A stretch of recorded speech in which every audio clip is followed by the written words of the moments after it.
Hi folks, I'm Alan Watt and this is Cutting Through the Matrix on the 22nd of January 2017.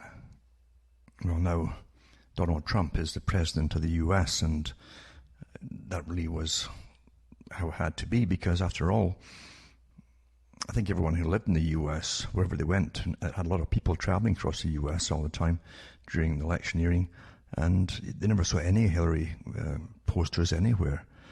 So it was a foregone conclusion pretty well.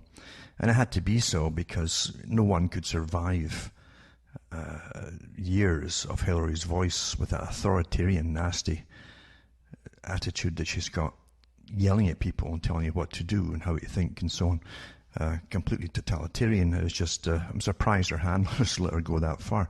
You think they're giving her more finesse or something and more lessons, or maybe she's so arrogant she wouldn't take them, who knows.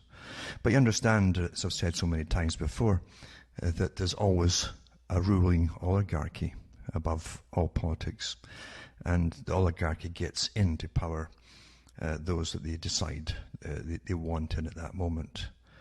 And they themselves, being way above all this kind of thing, allow certain competition amongst the party leaders to fill their pockets, basically.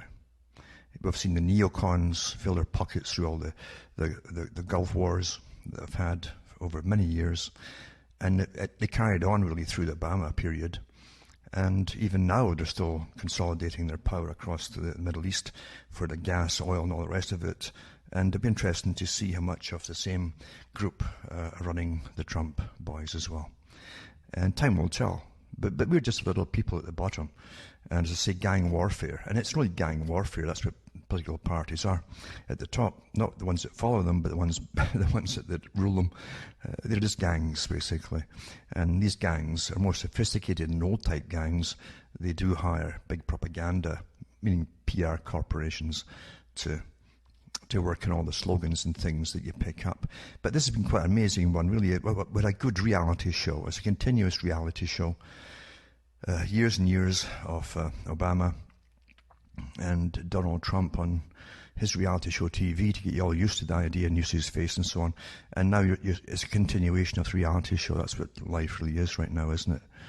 Including all the incredible nonsense that the media... and the depths that they've gone down, they've sunk to, really, haven't they? It's amazing depths to try and convince the public that Russia's involved and all these other countries are involved, etc., etc.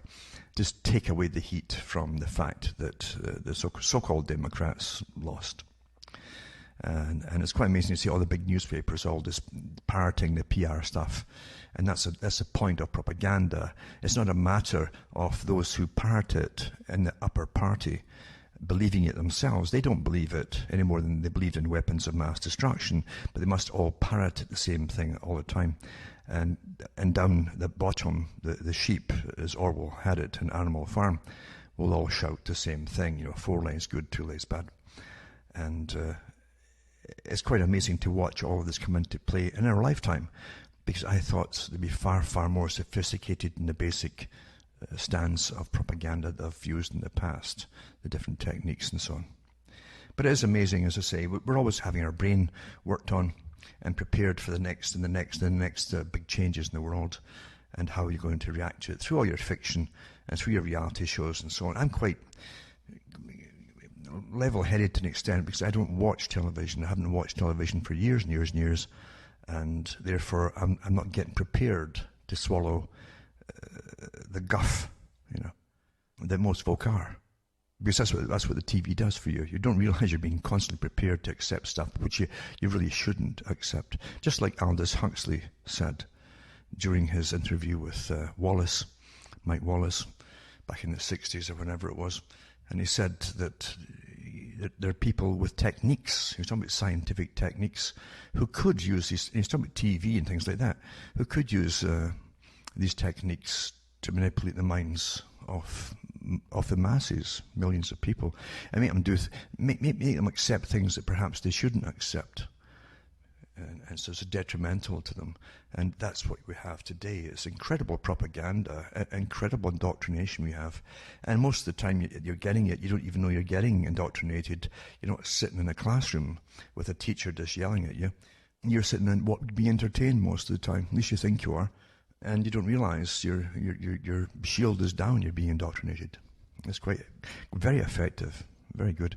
But I must admit myself, this listening to and watching the anger, almost a civil war anger whipped up by the two different parties, this time it's been quite something to really accept, because we all do think we're somehow progressing beyond previous civil wars and previous attempts at getting folk to kill each other. And yet we're not, are we? We're pretty well at the same point, because the same techniques will work if they're presented in the same way, regardless of the period, the age in which you live. That's what Plato said too. That any technique from the past that was introduced in a sequence, and by sequence I mean, here's where you start. You'll try different ways of starting it until it will start. Once it starts, then you'll trial and error it out until you have the whole formula there, until the public accept and behave the way that you want them to behave in. So Plato said that whatever they've been made to accept in the past, if you know the formula, you can make them do the same thing again, sticking to the formula. And isn't that so true?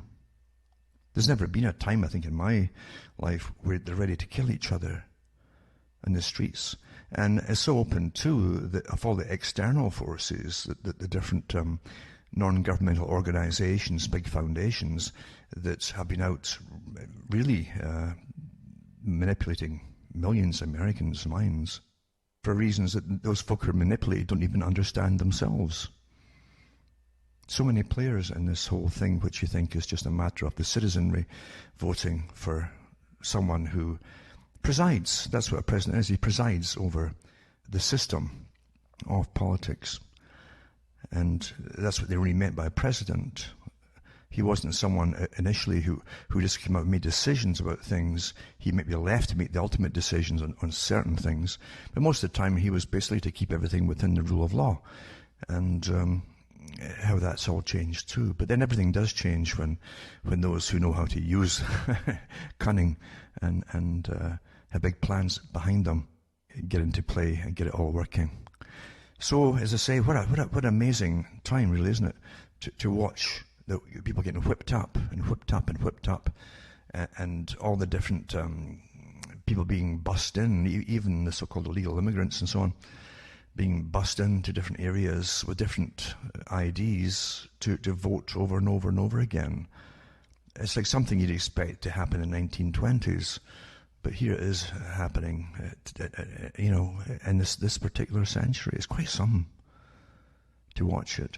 And really, as I say, the almost ready to kill attitude of ordinary folk getting whipped up into hysteria is just astonishing. It really is.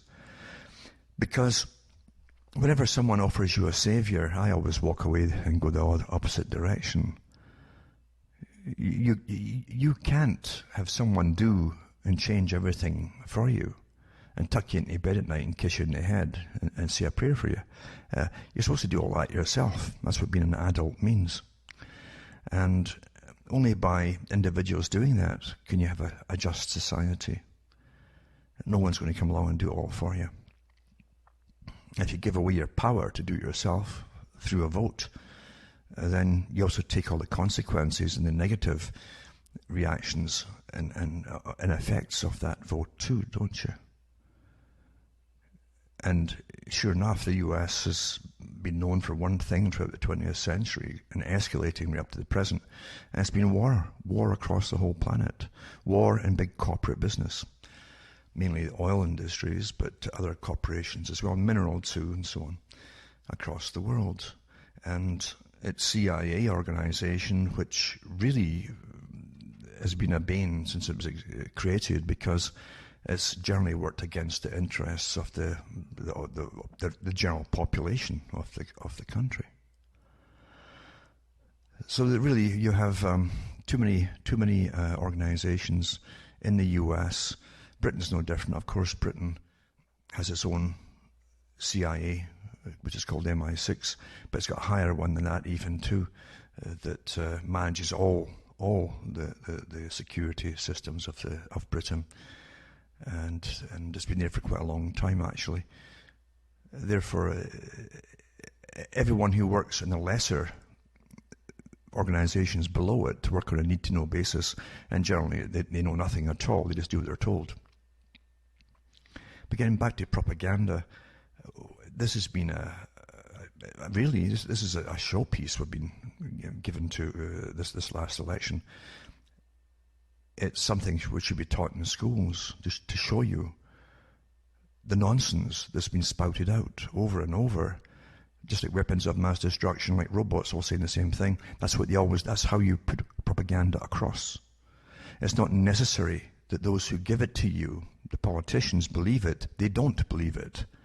It's only necessary that the ones below them will grab and pick it up like a banner and say it too over and over again. It's not meant to be true. It's not meant to make sense. That's why it doesn't make sense. But now the time will come, very quickly too, where the US will know if they're going to get a breathing space. The average citizen is going to get a breathing space. Are they going to get the yoke of all the carbon taxes chucked off, basically? Because that's the greatest big grab by this global society, the elite of who rule it, basically, to control everyone's lives from birth to death. Carbon taxes, energy taxes, and so on. Will it be tossed out the window? Not just a global warming thing, but the actual financial part of it. And it will be interesting to see how the rest of the world will react. Because, you see, there's trillions and trillions of dollars a year to be made of taxing us for behalf of the elite who own us, basically, through all these carbon banks and green banks and carbon trading. And without the US to trade carbon, then the rest of it is going to be a struggle to get it really going. They really need the US on board with it to get the trillions flowing. So it'll be interesting, and that'll be the first test, as far as I'm concerned, whether there's any validity at all to anything that Trump has been saying, because it's not what they say. The proof is in their works, isn't it? That's what they do. So if that's tossed out, then it'd be interesting to see how the rest of the world will react. Canada especially, because Canada is really left of Lenin nowadays. In Canada, you have to literally in company and then do with politics, you'd have to parrot all the slogans they've given out for the people to parrot, because that's how bad it is today. It really is. If you listen to Canada's CBC radio, basically the government-run radio, you'll hear them talking down to you, mainly women too, like as though you're children.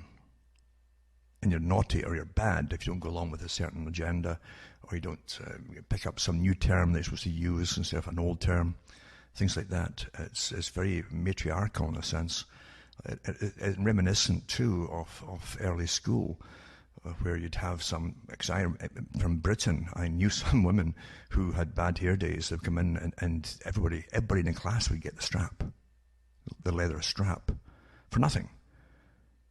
But that's the same voice that Hillary would use too. Really, yeah, who could stand that for years? Who could stand that? Never mind the plunder too. And regardless of all the big corporate boys flowing money through the Clinton Foundation, the slush fund for and maybe even for the CIA too, because there's certainly enough money in there to overthrow countries. The US has been really almost for sale, isn't it? Or for hire, at least. You can rent the US.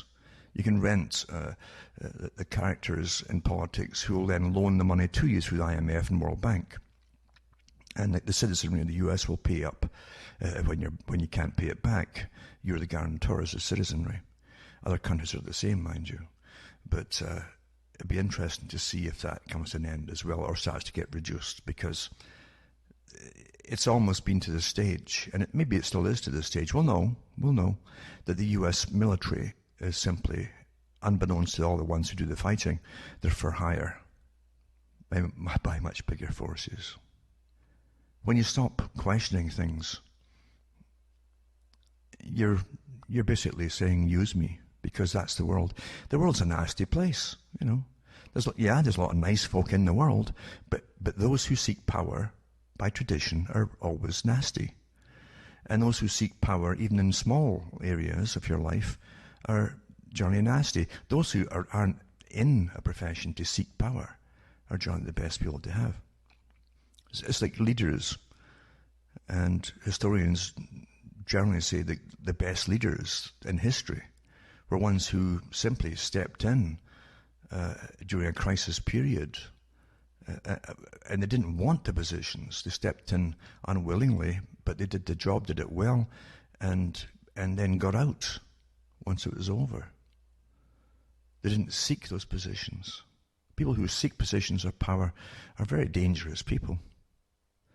I used to think about the old days, you see, old centuries, when occasionally you'd have a really nasty king or queen for so many years, and they could be awfully bloodthirsty and terrible, and you have chaos in the land and horror and fear for a while, and then they'd die off, and then some offspring would take over, and they could be quite nice. I mean, Germany had some kings there who had hobbies like, you know, fixing clocks and things, rather than getting the military together like toy soldiers and going off to slaughter folk. So once in a while you had a bit of a breathing space. But today, with the ruling oligarchy of money that's still in power, regardless of what party you think is in power, they have long-term plans way beyond the life of a king or a queen, because they work in centuries where they want to be. That's the sad truth about it. But as I say, we'll never know the real truth of what's going on in the world through propaganda, because if nothing else, and I wonder how, it's a test straight off the bat, but how long will it be before the general population start to believe the media, the same media that's come out with all this fabricated public relations propaganda nonsense about Russia losing the seat for Hillary Clinton? What rubbish, what utter tripe. And every intelligence agency knows it too. Even the people who are saying it inside the US from the intelligence agency, I'm surprised that they, you know, I'm surprised they're not going as beetroot red when they say it, because they know it's all nonsense.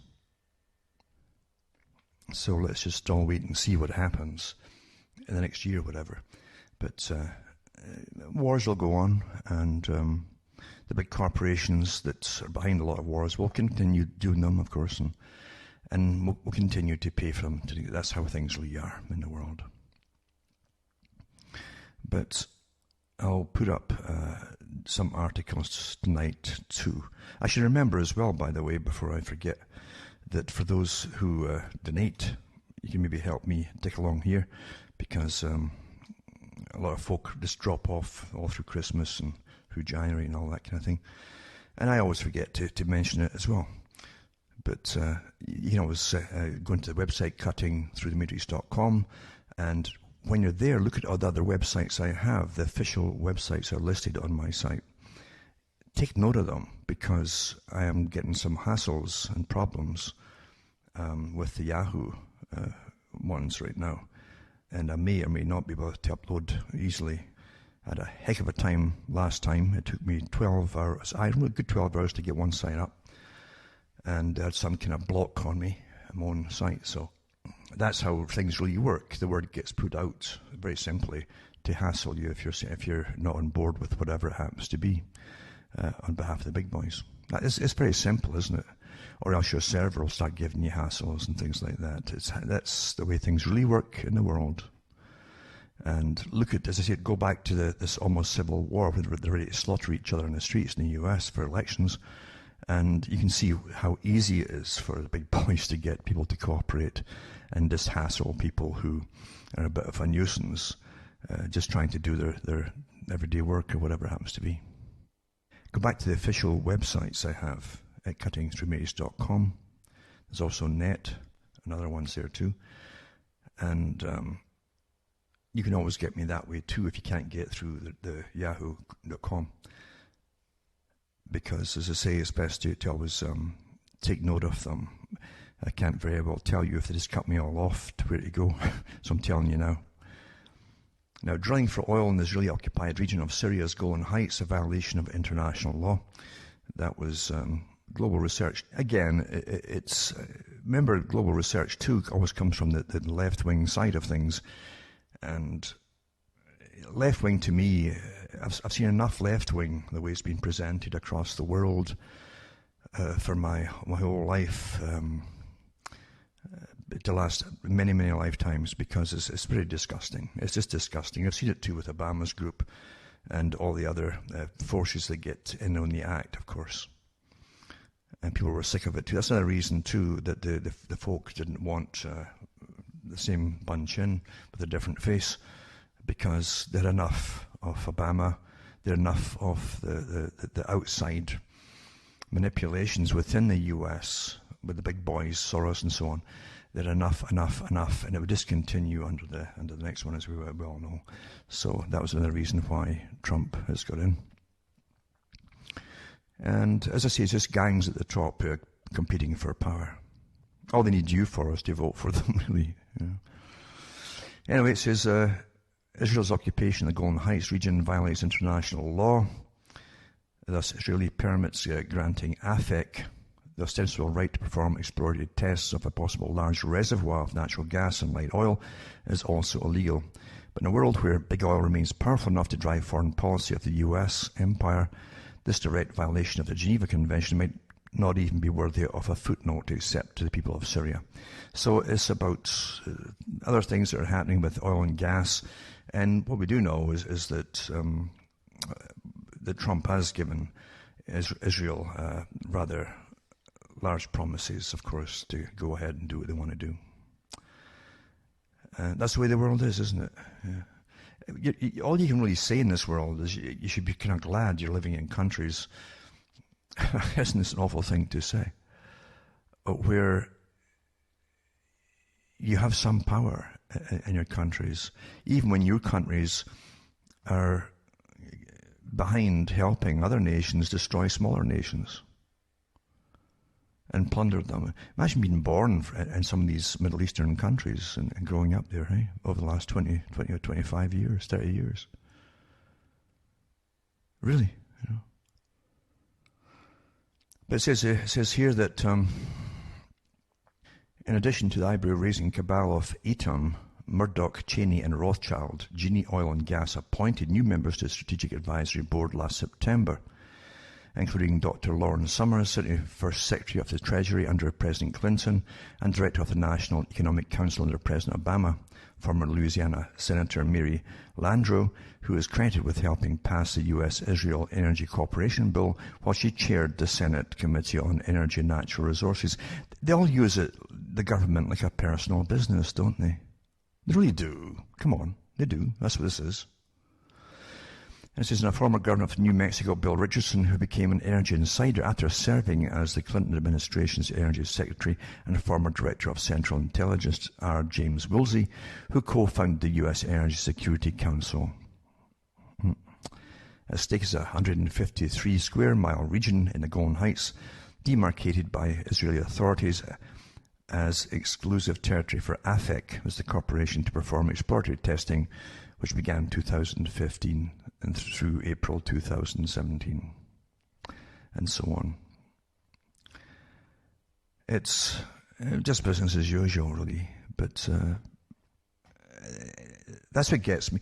It's amazing, as I say, people get riled up and they'll start yelling and ready to kill each other over public relations propaganda, which isn't very good, really, but it's very basic and it works awfully well, doesn't it?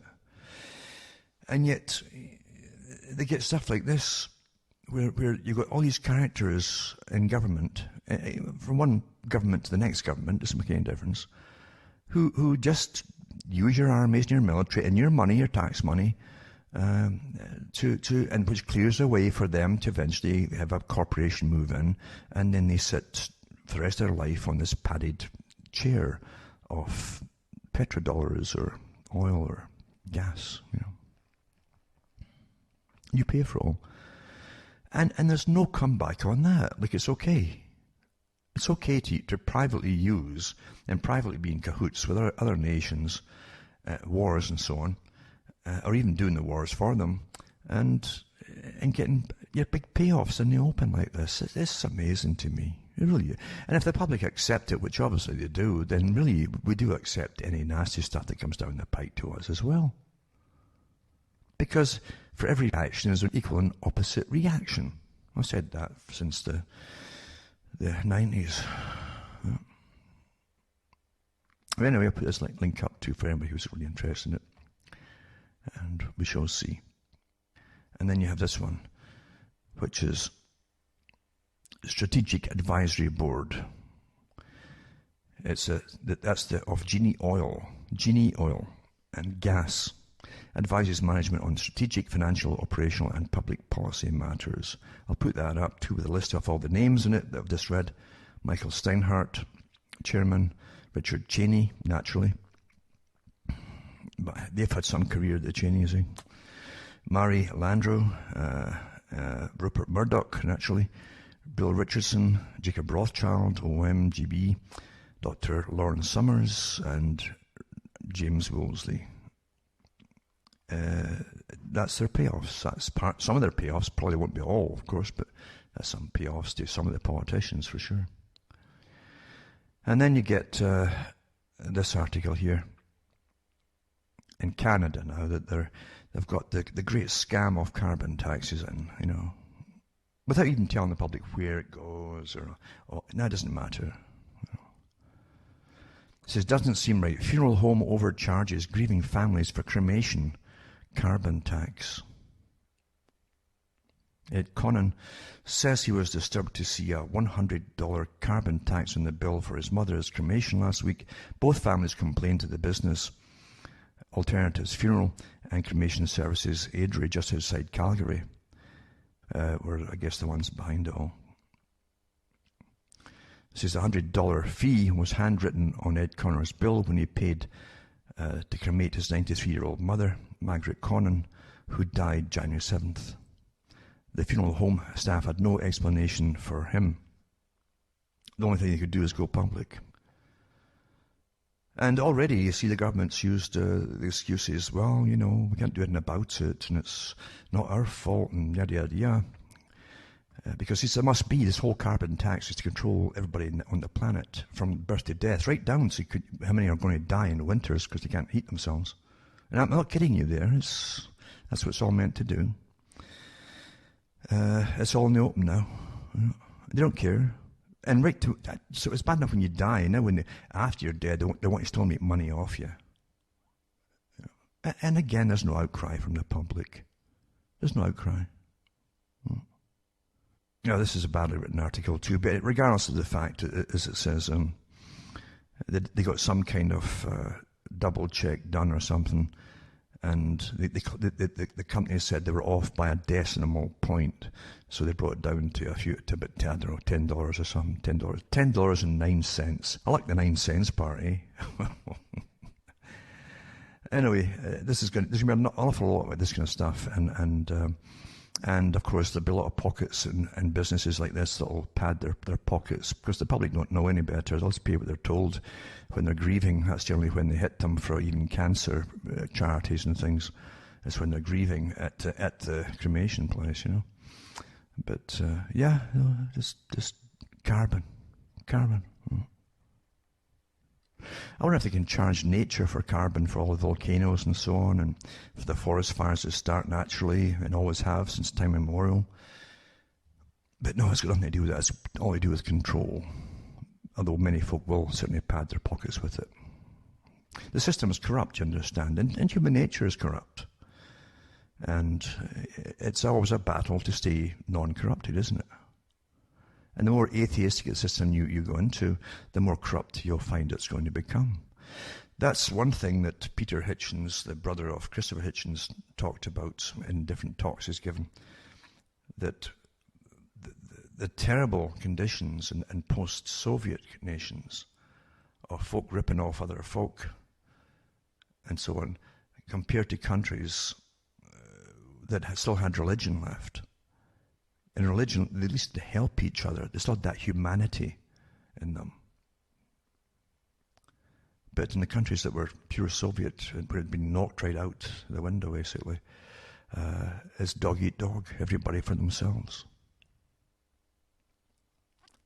And that's what we get as time goes on. They even give you many characters in fiction over the years too, where to emulate. Apparently the stacks of TVCs now about psychopaths, to make them psychopaths trendy. And including the ones that do murders and things like that. You understand there's nothing you cannot do with humanity. It's like plasticine. You can bend it any way you want to, knowing the techniques of Plato and since Plato. It's an easy, fine art now to make people go along and do and even say and believe in what you want them to say and believe in. The sciences are here. The repetition is here. The techniques through TV, computer, and so on, it's all here. And when you went to Justin Trudeau, the Prime Minister of Canada, when he was challenged with the carbon tax, he says Trudeau's Liberals just got struck by the first shot in Canada's carbon tax rebellion. Well, I don't see any rebellion here. I haven't even heard a murmur, to be honest with you. During a now notorious town hall in Peterborough, Ontario, Prime Minister Trudeau last week came face to face with an issue that could become his electoral undoing, not just in Ontario, but across all of Canada. The moment came when the Peterborough audience erupted in cheers and applause for a 54-year-old woman, Kathy Katula, who pleaded for the Prime Minister's support in her battle against soaring Ontario electricity bills and the burden of living in what she described as energy poverty.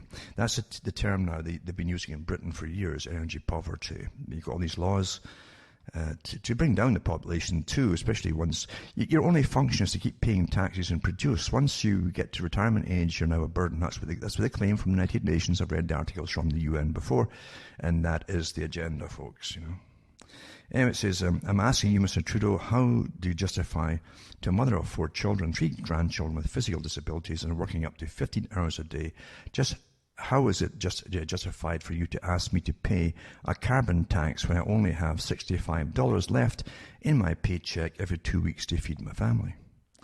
After the audience broke out into 10 seconds of applause and shouts of support for the woman, Trudeau bobbed and weaved, writing the technicality that electricity is a local matter and that in fact it was the government of Liberal Premier Kathleen Wynne for Ontario that was responsible for Ontario's soaring hydro bills, the product of the province's billion-dollar carbon-fighting boondoggles. It's not my carbon tax, said Trudeau, backing away from the problem.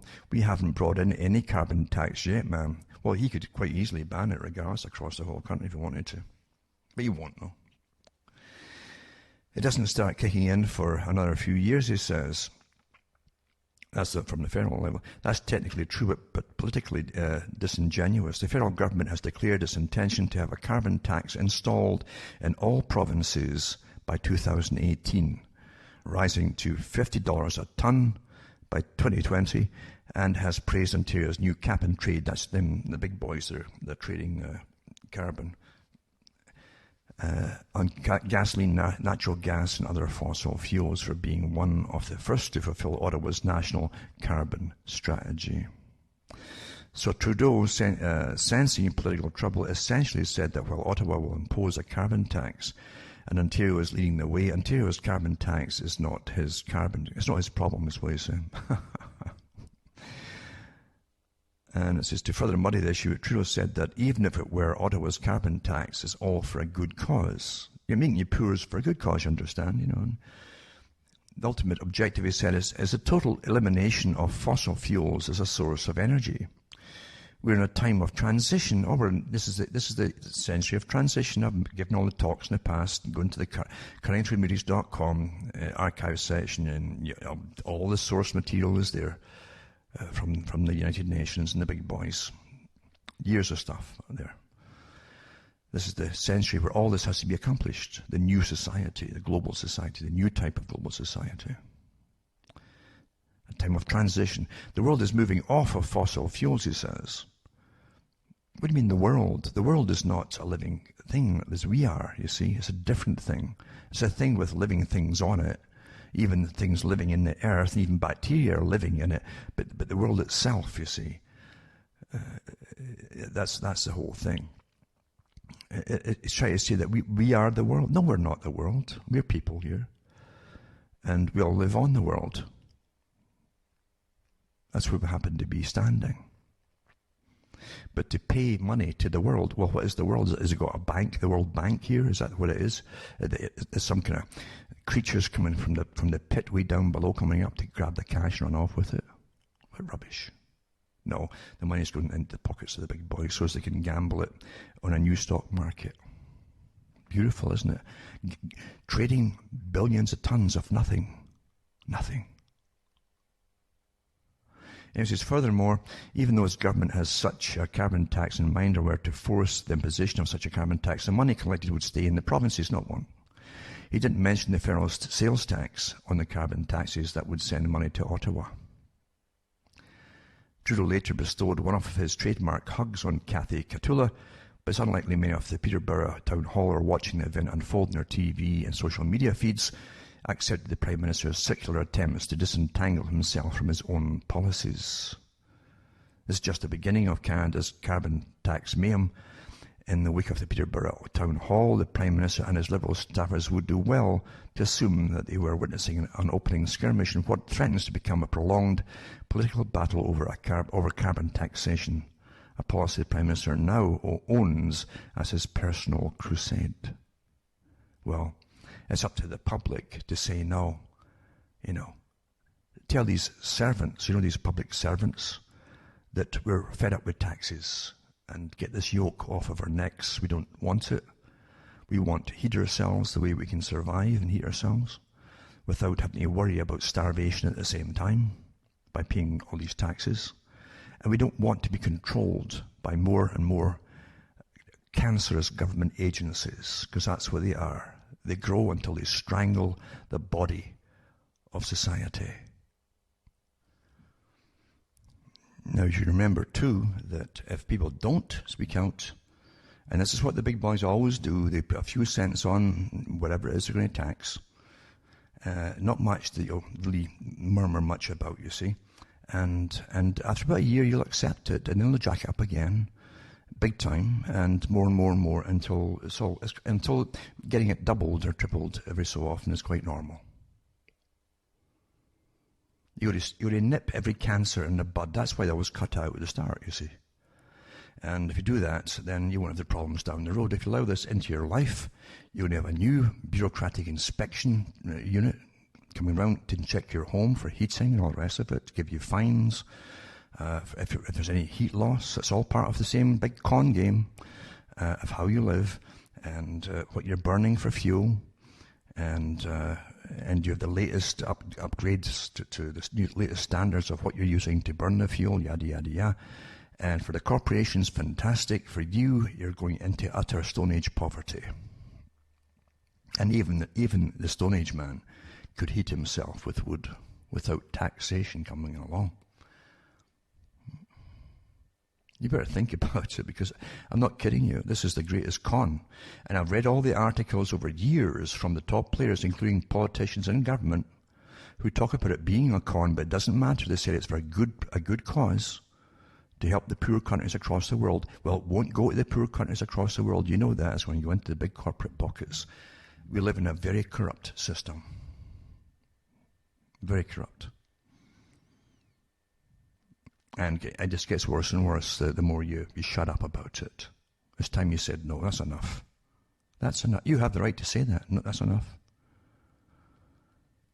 And there is always a crucial point where they have to start listening to you and back off or stall put on hold their big plans and all the rest of it.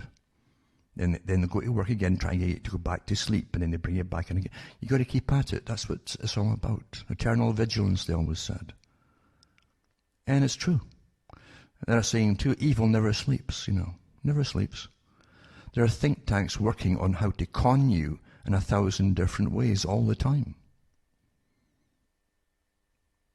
There's even think tanks working full-time across the world and selling their techniques to school authorities for better ways of indoctrinating the students to believe whatever agenda is they're getting pushed.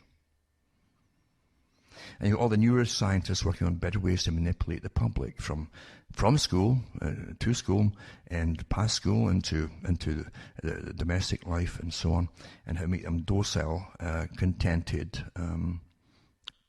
members of the public when they should not be contented with the conditions and the way things are going. It's a full-time battle, getting worse all the time with the very techniques that Aldous Huxley warned about.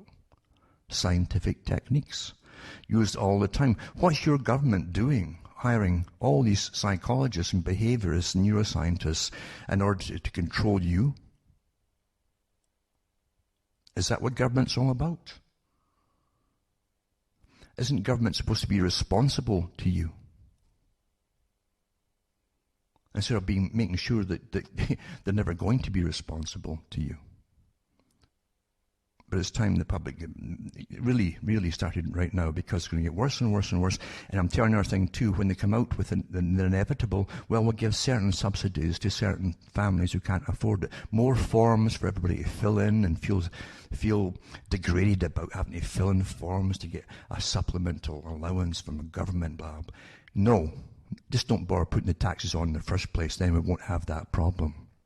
Then the government won't have to pay a whole new bureaucratic level at their paychecks to collect this kind of cash. It's nonsense. It's a lie. Absolute lie. The whole global warming issue is absolute rubbish and a lie.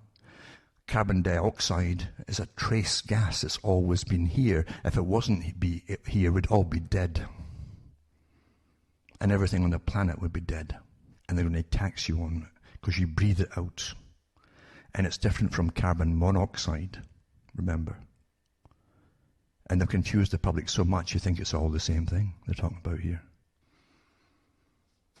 Now remember that the carbon taxes are only part of the whole agenda for the Millennium Project, for Agenda 21, 2030, all the same thing, of reducing energy supplies to people down the road. That's what it's about, really reducing energies in the long run and making you pay for the energy that you use. Because they know, and I've read all the articles from the top scientists at the United Nations, that they can actually bring down the population. More folk will die if you can't get proper energy to heat yourself and so on, quite naturally. And it's about control of the populace and the population. And the way they live, of course. It's the big stick to allow bureaucrats and inspectors into every facet of your life. That's what the United Nations has already made quite clear. And even said, and I read the article before, when they gave the think tank called the Club of Rome the job of finding a way to make people give up all their rights and freedoms, and they came up with the idea that man then was the enemy, therefore man would be the one they'd have to attack. And they would say that man would cause famine, drought, and the like. They just hit upon the idea. No proof, no nothing. They didn't need proof. It's just an idea to scare everybody. And therefore man is the enemy. So you're the enemy, and now they're going to make you pay and control your lives through carbon taxation, inspections, and all kinds of things. And if the folk put up with it, which they probably will, in some countries, then they will deserve what they get down the road. And it's true, isn't it? Most folk accept whatever comes along the pike without question, and they don't realise that they do have a say in things, and they certainly, with numbers, can protest anything at all and get the message across loud and clear until it's nipped in the bud before the cancer spreads. Now here's an article from Alberta, and it talks about thousands of Albertans queuing at the service centres across the province on New Year's Eve, because that's when the carbon taxes were coming in the next day, with the goal of filling up their tanks before the province's new carbon tax kicked in at midnight. And it says, the political backdrop includes using the tax. This is the con that they're telling the public, to transfer wealth to the less fortunate. It's not going to go to the less fortunate in your own country at all. Don't believe that for a second. I've read all the stuff from the United Nations on the air about this. Using the tax to generate revenue akin to a sales tax, long verboten in Alberta, and using it as part of Premier Rachel Notley's stated ambition to gain social licence in exchange for greater pipeline acceptance. And it says that there's been backlash already in politics about it. And it says the federal Conservative leadership contender Kevin O'Leary called Alberta's tax a horrendous mistake in an open letter to Ms. Notley. He'll officially be guiding Alberta into an economic blizzard with implementation of the carbon tax. And a disaster Alberta won't be able to dig itself out of, he wrote. It's to expand, remember, and don't be conned by little rebates that they give you. They did the same with the value-added tax a long time ago in Britain. Then the same with the GST in Canada. Then it drops off and you never hear about it again, but they keep taxing you. It's a great con. Why change a formula when it works on the public? It keeps you lulled into sleep, basically. And this is Alberta's economy-wide carbon tax now prices carbon at $20 per tonne, but before increasing to $30 per tonne of carbon dioxide emissions in 2018. That matches the nearly 9-year-old carbon tax in neighbouring BC, while the proceeds from the BC's carbon tax were used to reduce the province's income taxes. Ms. Notley has rejected that approach. As of 2018, Alberta's carbon tax would bring in about as much as 3% of sales tax, a comparison that the National Democratic Party has sought to avoid. While most of the tax will be spent on government programs, more than $2.3 billion will be spent over the next 5 years on rebates for lower-income families. It won't go there at all. The carbon tax's arrival has caused many worries in Lloydminster, a bi-provincial city of nearly 30,000 cut in half by Alberta and Saskatchewan boundary, right in the middle. So they've got to kowtow to both sides here. Anyway, it says here, Saskatchewan waived the PST, that's provincial sales tax, on their side of the border because they knew that all business would go to Alberta if they didn't. There's so many taxes now, they're tripping over each other and fighting over it. But it says here, however, groups across the province have raised concerns about the new tax and the government's unwillingness to grant many exemptions. School districts have complained about the increased cost of operating buses and heating classrooms. Municipalities have raised similar concerns about increased costs without funding increases. In Calgary, an arena has warned parents to dress warm and pack a blanket, as it says it might have to turn off the heat due to a jump in natural gas prices. Well, all this could be avoided if you just totally rejected this carbon tax nonsense. Because it's not to end there. And it's all deceptive. The reasons they give to you are deceptive. It's about controlling your life entirely. And it's to increase until it's all quite normal and a good chunk of your income will go to pay for the fact that you just happen to live. That's the penalty for living. But it's quite a good article, this one. I'll put it up. And again, facts don't count, remember, when it comes to big agendas that are already signed into law. You know, this internationalism has got to stop because every country is different. And its make-up mentality and its way it operates, it's all different. Never mind its climate. And you just can't go along with this internationalism, which the communists wanted for a long, long time.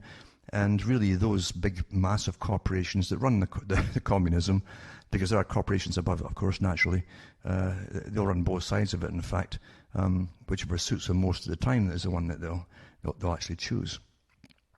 That's how the world really runs. But you cannot allow yourself to be treated like some kind of slave. You can't allow that at all. Especially when the science is completely bogus. And it is bogus. And many of the articles I've read in the past years to do with that, even from politicians in Canada, say that even though the science is bogus, this will be a good thing for the world. Because it can control people, you see. It's disgusting. Disgusting. And you know, the media here, you can't get the regular media to do in-depth studies of it, like the ones I've done in the past, because they're all on board with it. The media is always on board with things, and all they help to do, I think, is really help confuse the matter even more. I mean, out of this thing here, they say, oh, you may get some rebates from this extra tax. If it's even anything done properly, you wouldn't get any rebates in the first place. Another layer of bureaucrats dealing with the mess of rebates, taking so much off you, giving you so much back. What a lot of utter nonsense. Nonsense, eh? But eventually it'll stop you travelling because you can't afford to travel. That's communitarianism. It says to live in your own little pre-designed area, your community, under Agenda 21. The agenda for the 21st century, remember? That was signed into law by your government. International. Yep. And it'll be done step by step through deception because they can't use any other means to get it all through. It has to always be deceptive. Otherwise, you'd never accept anything that they gave you. Most of the things they give you actually are deceptive. And that's the way it is. Plus, your governments are always corrupt anyway. You don't see how corrupt they are generally until they're out of office. Then you see all the boards that they're allowed to put seats on, extra seats on for ex-politicians and that to rake in all the back cash, the back sheesh you might call it, from all the laws they've passed on behalf of the big masters way above them. You know, you have to look back at history. What we're given is history, but we never get real truth in history either, do we? The old British system was all battles and kings or Lord so-and-so won the battle of blah, blah, blah, and that kind of stuff. That was what was given as history. Who owned what, basically? The populace, the ordinary folk weren't really mentioned much because they didn't matter. They had to do all the work and everything, but they didn't matter because they weren't somebodies. You're either somebody or you were nobody. But as time goes on, we sort of progress, as they call it, progression into better systems of living and better ways of living, and really, folk have no idea that the ordinary person really has only had a bits back from all their labour, but for themselves, that is, in a good sense, and for just over 100 odd years. They don't realise that. Before that, it was pretty miserable for most folk, except those who had really had the money and those who worked for governments and the corporations. And everything works, as I say, to progress. Well, what's progressed, unfortunately, is the technique of managing the public through using all the studies that they've done, countless studies on us for, again, over 100 years, on manipulation of the human mind. Because we're still treated as the mass people, you see, and we're not individuals. We're part of the mass, and that's how that's how they do see us. In fact, at the top, bureaucrats are notorious for that. They're more Marxist than anything else because that's how Marx saw the world too. That's when the term the masses came into being, and then you had all the time and motions guys, the guys that were to perfect methods of working to save labour and to get more produce out of the actual labourers, and so it became more and more inhumane in factories and elsewhere too, to this present day, in fact, for those who still have factories. But the bureaucracies still work the same way, that you are a productive unit, therefore they want to soak not just their paycheck out of you, which always goes up every year, regardless of the political climate or the economic climate, but they want to soak you and soak you and soak you because you're just one of the masses. What you get back from it is just nonsense. Now they seem to give you lies of pseudoscience, and that's what climate change is all about, with the CO2 and everything else. It's utter lies as far as a reason to tax you go. I'd been happy if they just called it a voodoo tax, because it's more honest, isn't it, than fake science. And it is fake science, and there are more scientists outside of this whole thing who disagree with the policies than they're on board with the IPCC or anybody else for that matter. They're all paid hacks, paid prostitute hacks. They'll say anything that they're told to say for a massive paycheck. So everything does progress, including the liars and the techniques used to lie to the general population. It's too scientific today for most folk. They'll believe it. They don't realise they're getting conned in every documentary they watch too, with the little furry animals and things. Anything to be made to appear to be something else. Anything at all on television. Now, before I finish for tonight, I will say it'd be interesting to watch the US, who's maybe got a bit of a reprieve from all of these various taxation agendas from the United Nations. And it'd be interesting to see if they do anything at all with the UN. It's about time it was completely reformed or even dismantled. It's a disgusting system of lobbyists and all the rest of it too, working under the guise of helping humanity and helping themselves in the process from big corporations. It's just utterly corrupt. And what I'll mention again is to try, if you have any problems at all with cuttingthroughmatrix.com, try these sites, which are on cuttingthroughmatrix.com. I put these ones up too as standbys. And you can try Alan Watt cuttingthroughthematrix.ca. You can use Alan Watt sentinel.eu. And you can use cuttingthrough.jenkins.com. These are all on the com site as well, these ones. Make a note of them in case you have problems in the future, because we really are going into third worldism as they change the servers and so on, that change countries that are dealing with you, and then you have to deal with other third world countries. I did that last week for hours and hours, like 12 hours or whatever it was overnight, trying to get help for the sites that suddenly have been locked out of them. And Yahoo has moved stuff over to India, for instance, and trying to get things done there is just, it's like being in India, I have to say that. Because, never mind the language and the very, very thick accent,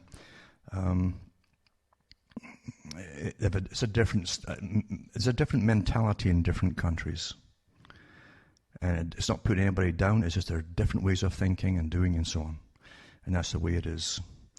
All these things that you're getting dependent upon are being sold out internationally and going to the cheapest bidder and the cheapest cost for those who own the big businesses, to the detriment of society in general. That's what's happening. So let me know too if you have any problems with downloading my talks. From myself, Alan Watt from Ontario, Canada, it's good night, and may your God or your gods go with you.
This is Ozzy Skateboard, and you're listening to UCY.TV.